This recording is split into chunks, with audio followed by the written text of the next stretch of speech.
How's it going, guys? Welcome back to the channel. So today we're going to be going into a question that's been going across my mind recently, and it's whether more rugby players should be entering into social media and basically giving themselves a bigger presence on social media to have a greater connection with their fan base, bring more supporters into the sport, and just have much better communication all round. Now, this does have pros and it does have cons. So I would like to go through a couple of them, but mainly I would like to open up this conversation to you guys as to whether it's something that you think would benefit rugby, whether it's short term, long term. It's something that I would like to start seeing a little bit more because you're looking at the state that rugby is in right now, especially financially. I would love to be able to see more supporters being brought into into the sport to really help the sport of rugby thrive, because obviously it's not like football. you know there is a lot of mismanagement, especially when it comes to clubs, and a lot of people being overpaid. But I would love to be able to see more sports, more fans being brought into sport. Now, you look at someone like Ilona Maher. She's she's got a brilliant social media platform. She's got a presence online, and it helps a lot because I think this draws in a lot of fans because she has this connection with her fan base, which not only brings in new people to rugby, it brings it into female rugby as well, which is really, really a big growing sport. I've actually done a video on this, so check that out. But honestly, I think, especially in the short term, it would definitely benefit rugby. And I would love to be able to see more superstars being able to be on social media, having that back and forth with supporters.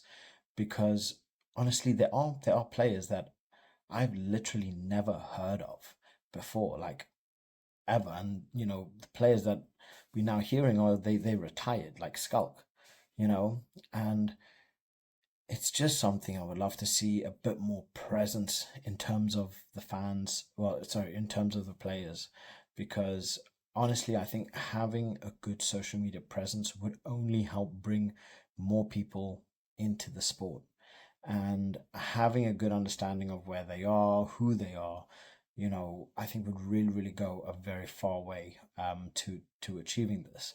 Plus, it will also get you an inside view on being a rugby player. What makes them tick, what they like, what they don't like. Practices, routines, whatever it is. Because you look at someone like Anton Dupont.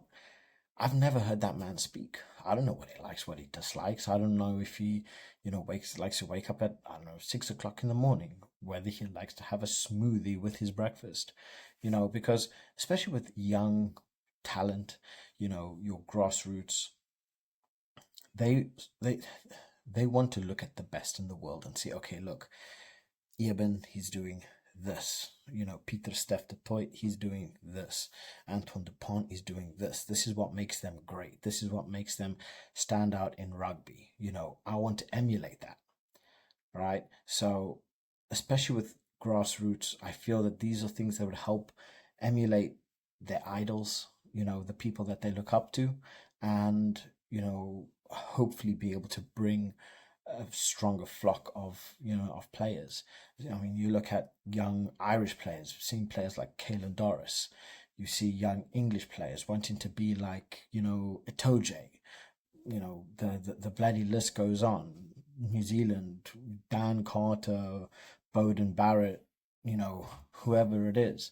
But I would love to see a bit more of a social media presence to be able to help that along.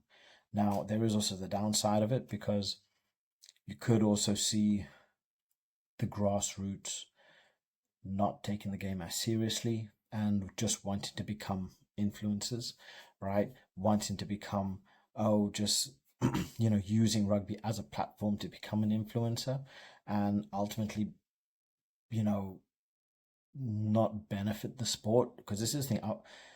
When it comes to this, all I want to see is the sport thrive, right?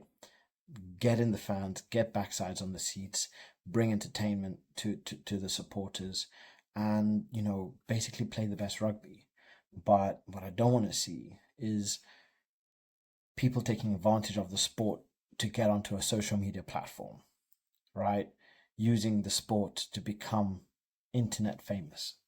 So, yeah, like I say, I both like and dislike the thing of Ilona Maher, but you look at her presence. I think she's got like over 3 million subscribers or fans on over her platforms, probably more.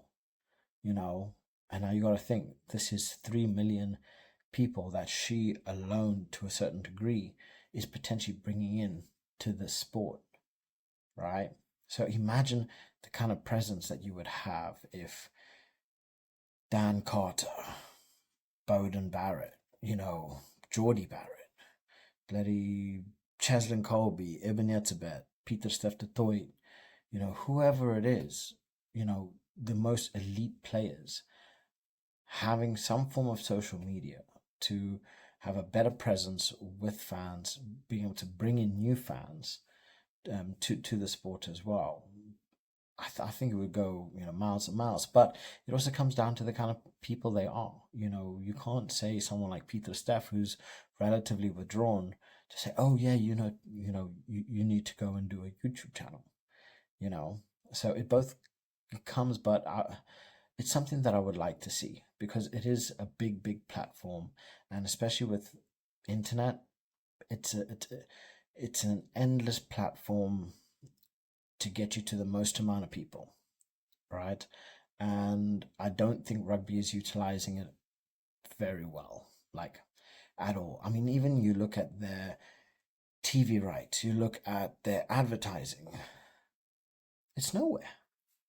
It really is nowhere. In comparison to like football, it's nowhere.